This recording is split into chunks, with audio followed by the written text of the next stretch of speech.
Assalamu alaikum wa rahmatullahi wa barakatuh to some of y'all, and peace out to the rest of you. Hit the share button because the message is more important than the messenger. This one is starting with a shout out to Dr. Tiger Hassan Johnson. And I'm not telling you his first name on his passport is Tiger.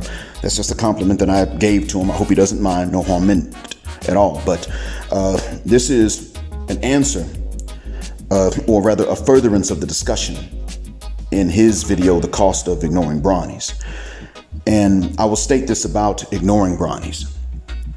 Of course, I have a sort of spectrum sliding scale that I use to describe the self-perception and the perception of black men by Western black women.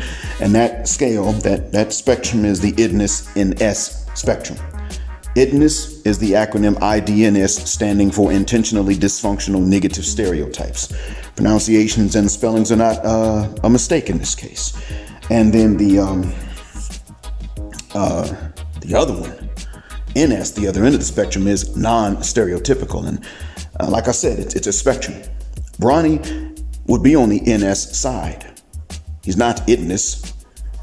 He's on the NS side of it. Most black men are actually further in that direction from the center, and therefore from IDNIS, than even he is. Not because we're better or worse, but simply put, basketball is stereotyped or stereotypically associated with us, even though it's a sport open to anybody's participation.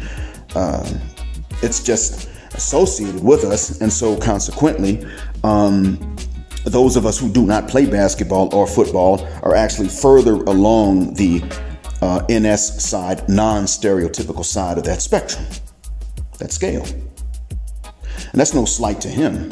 I'm just explaining how it works. Dr. T. Hassan Johnson rightly asked the question, do you gentlemen feel that Bronnies are even being listened to?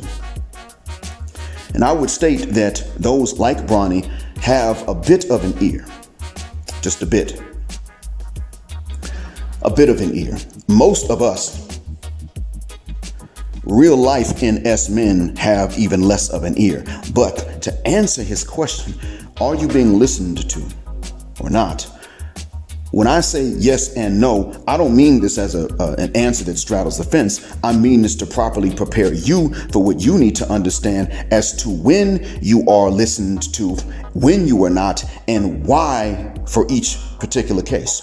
Number one, when you began as an NS man to state the difficulties you face in regular interactions with, let alone trying to pair bond and mate with Western black women, you will be listened to in the beginning, and that is because what they're trying to do is gauge. As individuals listening to you, they're trying to gauge what the rest of the hyenocracy is doing. They're just making sure that the rest of the hyenocracy is still shutting you out. That's what they're doing. So in the beginning, they're listening to see to it that you're still having trouble, that you ain't finding access to them guts as easily as the IDNIS, the serial baby daddy, the dirty ding-a-ling Dedrick. You understand? Now, once they get that information, they fuck the shuck up. You know why? They close their mouths. They don't say nothing. Actually, I take that back. They close their ears and they don't hear nothing. They open their mouths to shut you up. They're not listening anymore, and they're letting you know. Now, that being said, see, none of them wants to be the first one to stop shutting you out. No matter what man is being shut out, none of the hyenas wants to be the first one to stop shutting you out. They want to make sure that it's okay with the rest of the hyenocracy. It's one of their ways of ensuring that they stay socially accepted within that hyenocracy. And so what they do then is they quit listening. And then they start to talk back and they tell you what Atari told Dennis Sperling before I found out that Atari was really comfortable going on live streams with Womansphere and spending intense lengths of time with her. Atari said to Dennis, that's right, you one percenters have to pay for what Pookie and Ray Ray get for free. Because they real men, they got that alpha energy, that BD energy. And what I state is that's really hard to tell because, in all honesty, black men, we're stereotyped to have extra on the appendage. That's the stereotype. How true it is, we really wouldn't know because most of us ain't gonna walk around looking at somebody's junk. Certainly not in real life. We're not walking around making comparisons like this. However, what I can say is that oftentimes Western women in general, especially the sisters, don't want you to know how much you actually have. That's the other thing. They want you to think you got less than what you do. They want you to think you're either closer to average or smaller than what you really are.